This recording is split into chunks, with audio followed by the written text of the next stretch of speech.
দর্শক মন্ডলী আসসালামু আলাইকুম। আমি এখন আছি গাইবান্ধা জেলার বালুশিঘাটে, অর্থাৎ বালুশিঘাটের নদীর ওই পার থেকে এই পারে যে চরটা আছে, এই চরে একটা গ্রাম আছে, সেই গ্রামটার নাম হচ্ছে রসুলপুর।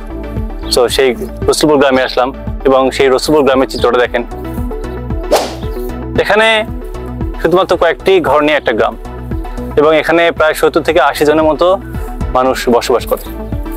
সব থেকে বড় প্রবলেমটা হচ্ছে যে এই চরের চতুর্দিক দিয়ে পানি, মানুষের যাওয়া আসার রাস্তা সমস্যা থেকে শুরু করে এখানকার শিক্ষা ব্যবস্থা, এরপর কোনো মানুষ যদি অসুস্থ হয়ে যায় তার যে চিকিৎসা অবস্থা, এখান থেকে কেউ যদি অসুস্থ হয়ে যায় তাকে শহরে যেতে হবে গাইবান্ধা, যেখানে যেতে প্রায় 1 থেকে 2 ঘন্টা সময় লাগে।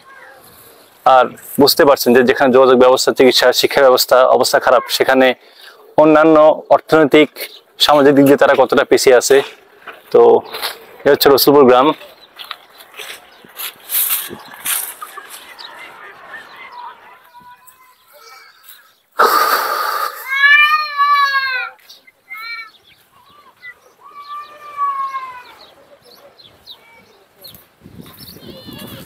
ভালো আছেন? আপনাদের গ্রামে ঘুরতে আসলাম।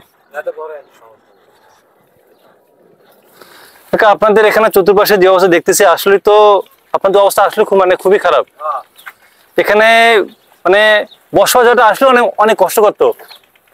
আমাদের দেশটা যেভাবে এগিয়ে যাচ্ছে তার মধ্যে মনে করেন গাইবান্ধার মধ্যে একটা জেলা, আমাদের জেলা তো আমরা এমনি পিছিয়ে আছি, তার মধ্যে বালুশিঘাটে আপনারা চর কেমন যেন একটা। আমি তো আজকে প্রথম আসলাম এখানে এবং দেখে খুবই খারাপ লাগছে যে আসলে আপনাদের এই এত খারাপ ভাবে আপনার জীবনযাপন করে। আপনারা এগুলো আবার কষ্ট নিয়েন না বা মাইন্ড করেন না, কিন্তু কারণ আমরা তো মানুষ, আমরা তো থাকি, আমাদেরও তো একটা দায়িত্ব কর্তব্য আছে অন্য জনের কিছু করার। তাহলে আশেপাশে ঘোরাফেরা করি। আওয়ামী লীগ সরকার যদি থাকতো তাহলে গাইবান্ধার এখন আওয়ামী লীগ সরকার নাই, গাইবান্ধা তাহলে আপনাদের কি হবে? ও আচ্ছা আচ্ছা, প্যানেল ইনশাল্লাহ হবে, সে তো করতে হবে, যে সরকার এটা তো করতে হবে, কারণ এটা তো আমাদের পাস হয়েছে, ইনশাল্লাহ হবে, সমস্যা নাই। এটা হচ্ছে সরকার কিছু করবে, এটা যে সরকার আসবে করতে হবে। এটা আমিও তো গাইবান্ধা জেলার মানুষের জন্য, যে সরকার আসবে না এটা করতে হবে, কারণ এটা মানুষের সুবিধার জন্য। তো আপনারা এটা এই বিষয়ে কোনো টেনশন করবেন না। তো এই যে দেখুন, এটা হচ্ছে রসুলপুর গ্রাম। তো দেখতে পাচ্ছেন যে আসলে এখানকার বাড়ি ঘরগুলো কেমন, খুব সাধারণ টিনের খড়কুটো দিয়ে এখানকার বাড়িঘর। আর এখানকার মানুষের গ্রামের গরু বকরি এগুলো লালন পালন, হাঁসও দেখতেছি।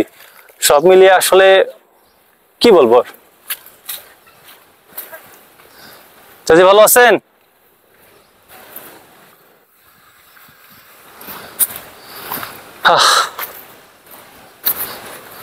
তো এই যে দেখুন গ্রাম শেষ, এখন এই পাশে শুধু জমি এবং জমি চর, আর এই চরগুলোতে মানুষ বিভিন্ন আবাদপাতি করে।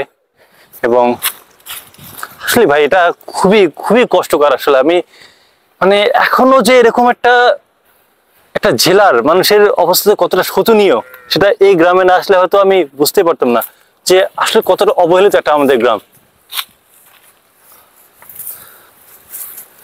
তো মানুষের সব দিক দিয়ে এই এলাকার মানুষ পিছিয়ে আছে, সব দিক দিয়ে। এইদিকে যে সরকারে আসুক তাদের কোনো ভ্রুক্ষেপ নেই, কোন নজর নেই। একটা টানেল হওয়ার কথা, একটা সেতু, এটা অবশ্যই একটা দরকার, নেসেসারি।